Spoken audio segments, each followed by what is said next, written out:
할렐루야, 성도 여러분 평안하십니까? 두 친구운동 말씀과 친구되기, 오늘 그 131제를 맡고 있습니다. 자, 오늘 우리가 함께 읽고 묵상할 말씀은 욥기서 38장부터 마지막 장인 42장까지의 말씀입니다. 오늘 욥기서의 대장정의 그 마무리를 짓는 그런 날입니다. 자, 38장을 보시면 드디어 하나님께서 폭풍 가운데 나타나셨습니다. 자, 당사자인 욥과 그리고 오늘날 이 욥기서를 읽는 많은 사람들의 주님을 향한 질문은 의인에게 왜 고난이 찾아오는가? 까닭 없는 고난이 세상에 왜 존재하는가? 악인이 왜 형통하는가 하는 이러한 내용들의 것입니다. 자, 그런데 하나님께서 이 질문에 어떻게 대답을 하실런지 그것이 상당히 궁금한 가운데 있는데요. 직접적으로는 그 욥이 당한 고난에 대해서 하나님은 어떻게 대답을 하실런지, 그 모든 고난의 문제들을 어떻게 해결해 주실런지 궁금하지 않을 수가 없습니다. 자, 그런데 이 하나님의 답변을 접하게 될 때 사실 우리의 궁금증은 해소되지 않습니다. 하나님에게 어떤 그 명쾌한 답변을 기대했는데 도리어 하나님은 답변을 주시기는커녕 폭풍 가운데 나타나셔서 오히려 폭풍같이 질문을 쏟아내고 계시기 때문입니다.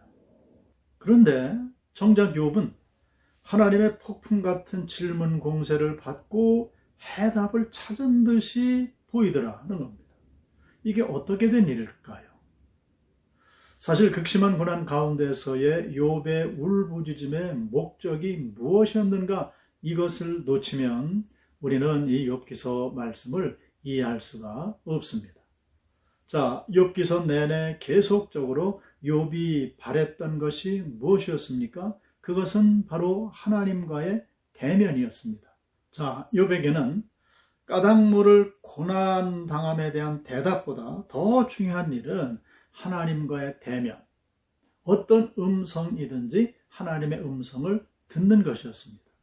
자, 이 부분을 우리가 잘 이해해야 욥기서가 주는 교훈을 깨닫게 됩니다. 자, 유명한 필립 얀시라고 하는 기독교 작가가 있는데, 자, 그분은 이 욥기서를 가지고 좀 과장된 상상력을 발휘해서 이렇게까지 이야기를 합니다. 하나님이 욥에게 나타나셔서 만약에 전화번호부만 읽어주셨을지라도 욥은 만족했을 것이라 하는 겁니다. 상당히 큰 과장이죠.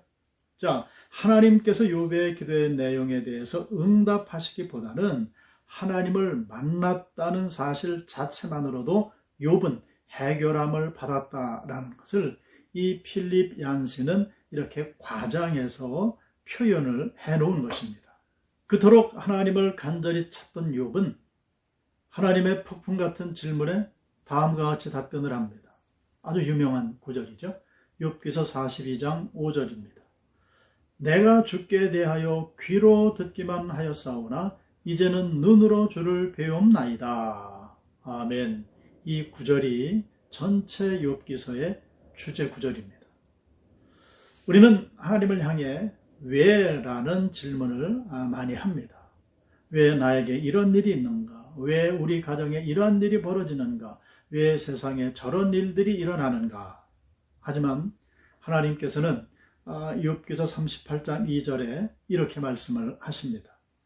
무지한 말로 생각을 어둡게 하는 자가 누구냐? 꾸짖는 어투의 말씀이기도 하지만은 하나님은 왜? 라는 우리의 질문에 답변하는 것이 아니라 도리어 그런 질문을 하는 자가 누구냐라는 질문을 다시 던지시는 겁니다. 자, 우리는 왜에 대해서, 즉 이유에 대해서 궁금해하지만은 하나님께서는 누구냐, 관계에 대해서 많은 관심을 기울이고 계신다는 겁니다. 하나님께서는 욥에게 그동안 있었던 일들, 즉 천상회의에서 그 사탄과 나누었던 대화들, 그리고 사탄에게 허락해 주셨던 욥에 관한 모든 일들, 그리고 그 전개 과정들에 대해서는 한마디도 하지 않으셨습니다. 그리고는 자그만치 71번의 질문, 그것도 역사학이나 해양학이나 기상학이나 천문학이나 동물학까지 동원하면서 그 욥에게 대답할 수 없는 질문들을 마구 쏟아 부으셨습니다. 그렇게 질문을 하시면서 창조주와 피조물인 인간의 그 질적인 차이를 깨닫게 해 주신 겁니다. 하나님의 그 주권과 하나님의 섭리를 욥에게 쭉 이야기를 하신 겁니다. 왜 그렇게 하셨을까요? 하나님께서 욥에게 원하시는 것은 하나님을 이해하는 것이 아니라 하나님의 말씀에 순종하는 것을 원하셨기 때문입니다. 자, 하나님께서 38장에 등장을 하셨습니다마는 욥의 상황이 바뀐 것은 아무것도 없습니다. 자녀들이 이미 다 죽었고 그의 육체는 여전히 병이 들어 있습니다. 하지만 그는 그 상황 그대로 하나님 앞에 순종함으로 응답을 합니다. 고난은 순종과 깊이 관련이 있기 때문입니다. 히브리 기자는 5장에서 이렇게 이야기를 합니다. 그가 아들일지라도, 즉 예수님이죠.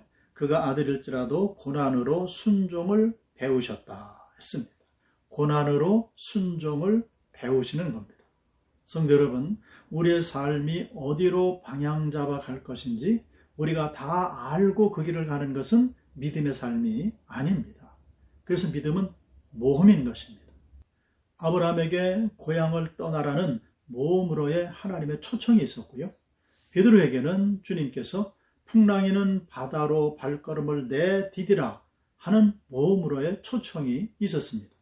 사르밧 과부에게는 그 마지막 남은 먹을 거리를 내놓으라 하는 하나님의 강청함이 있었고요. 그리고 오늘 저와 여러분들에게는 십자가의 길로 따라오라 하시는 하나님의 초청이 있습니다.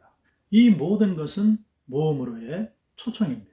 그 하나님의 초청에 응답하시는 저와 여러분들이 되기를 바랍니다.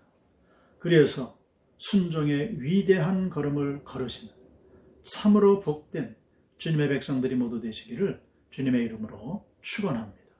기도하겠습니다. 저희의 인생의 주인이 되어주시는 아버지 하나님, 오늘까지 저희들을 인도하시고 주장해 주셔서 주님 앞에 바로 세움받은 하나님의 백성 되게 하심을 감사합니다. 삶의 신비, 우리 가운데 일어나는 모든 일들 우리가 다 알 수 없사오나 주님, 욥기서를 통해 깨닫는 것처럼 주님 앞에 왜라고 이유를 묻기 전에 하나님 주시는 모든 말씀 앞에 아멘으로 순종하며 주님을 따를 수 있는 귀한 믿음들을 온전히 갖기를 원합니다. 그래서 우리의 인생의 여정 가운데 어떠한 일이 일어난다 할지라도 당황하지 않게 하시고 두려워하지 않게 하시고 살아계신 하나님을 늘 기억하며 욥처럼 하나님을 대면하여 뵙기를 원하는 그 믿음으로 세상의 모든 상황은 있는 모습 그대로지만은 주님을 만난 그 기쁨에 모든 것들을 뛰어넘으며 승리함을 얻는, 그래서 결국은 욥처럼 갑절의 복을 받아 누리는 주님의 모든 백성들이 되게 하여 주시옵소서. 예수 그리스도의 이름으로 기도드리옵나이다. 아멘.